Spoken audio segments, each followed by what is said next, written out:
Everyone, मैं हूं आपकी प्रेजेंटर इंजीनियर किरण ज़हरा और हम फ्रीलांसिंग के टॉपिक्स पर डिस्कशन कर रहे हैं।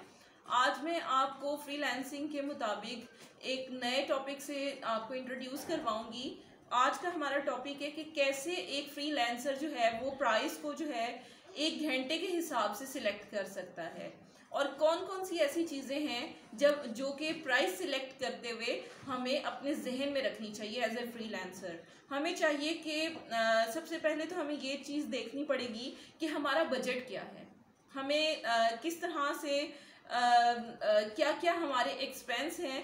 फॉर एग्जांपल आपको अपनी इंटरनेट की एक्सपेंस को, इलेक्ट्रिसिटी के एक्सपेंस को, टाइम के एक्सपेंस को, इन सारी चीज़ों को आपने जहन में रखते हुए प्राइस को पर आवर के हिसाब से सिलेक्ट करना है। फॉर एग्जांपल अगर आपका पर आवर के हिसाब से एक्सपेंस आता है $2 और $3, तो फिर आपको चाहिए कि आप उसी के मुताबिक अपनी एफिशिएंसी, अपनी स्पीड, अपनी टाइम, अपने स्पेस के मुताबिक आप प्राइस की सिलेक्शन करें। आप देखें कि अगर आप एक बिगनर ब्लॉगर हैं और एक एक्सपीरियंस्ड ब्लॉगर है जो कि किसी ब्रांड के साथ काम कर रहा है, तो ऑब्वियसली उसके रेट में और आपके रेट में बहुत ज़्यादा डिफरेंस होगा। अगर हम बात करें कि किस तरह से एक ब्रांड से रिलेटेड एक एम्प्लॉयर है, एक फ्रीलांसर है, उसके प्राइस में और एक ऑर्डिनरी, एक आम शख्स, एक आम फ्रीलांसर की प्राइस में क्यों डिफरेंस होता है। बिकॉज आपको पता है कि जितने भी ब्रांड्स हैं वो बहुत ज़्यादा एक्सपीरियंस फ्रीलांसर्स को हायर करते हैं और उनमें बहुत ज़्यादा एबिलिटीज़ होती हैं, वो बहुत ज़्यादा अपनी स्किल्स को इम्प्रूव कर रहे होते हैं।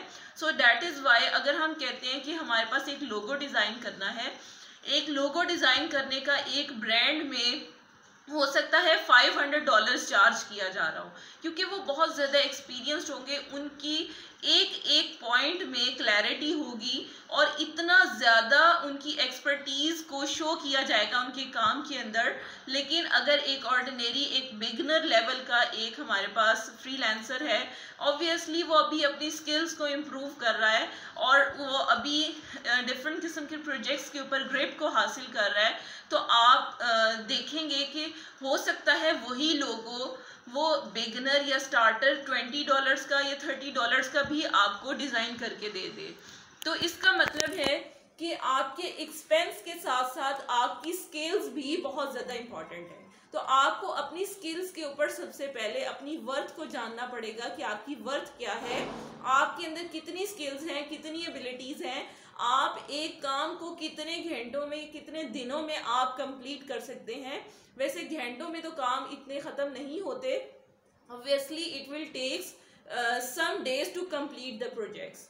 सो इसी तरह से लोगो डिज़ाइनिंग के साथ साथ हम कंटेंट राइटर की भी बात कर लेते हैं। फॉर एग्जांपल अगर एक इनएक्सपीरियंस्ड है और इतना उसका एक्सपीरियंस नहीं है, स्किल्स उतनी इम्प्रूव्ड नहीं है, तो हो सकता है वो 250 कैरेक्टर्स की कोई भी राइटिंग जो उसने करके देनी है, कंटेंट राइटिंग, वो $20 में भी करके दे दे। लेकिन एक ब्रांड वो $5000 में और 500 कैरेक्टर्स सिर्फ लिख कर दे रहा हो, तो इसका मतलब है कि एक सिंपल पर्सन, बिगिनर और ब्रांड दोनों की स्किल्स में फ़र्क होने की वजह से प्राइस में भी डिफरेंस है।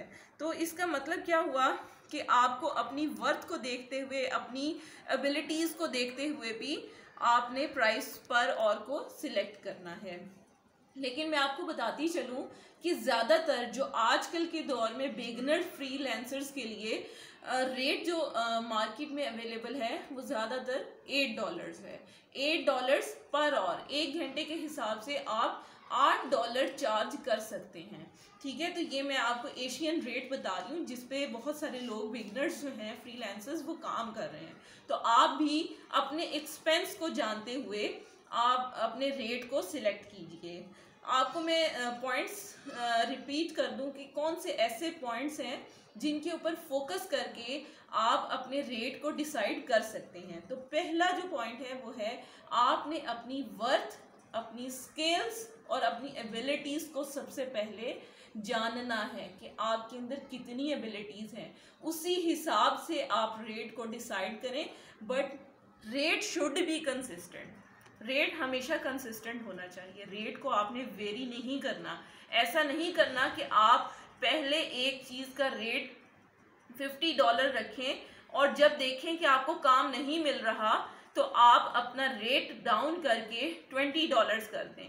तो जनाबे वाला जो क्लाइंट होता है उसका हर एम्प्लॉय के प्रोफाइल पर बहुत ज़्यादा गहरी नज़र होती है। तो आपने याद रखना है कि अपने आप को लो नहीं करना, क्योंकि जब आपने अपने आप को मार्केट में लो कर दिया, इसका मतलब है कि लोगों को ये समझ आ जाएगी कि आपको काम नहीं मिल रहा।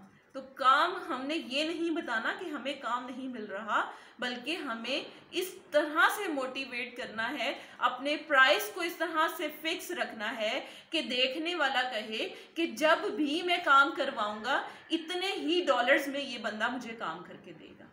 तो इसका मतलब है कि प्राइस शुड बी कंसिस्टेंट। उसके बाद आप अपने एक्सपेंस को ज़रूर एस्टिमेट करें।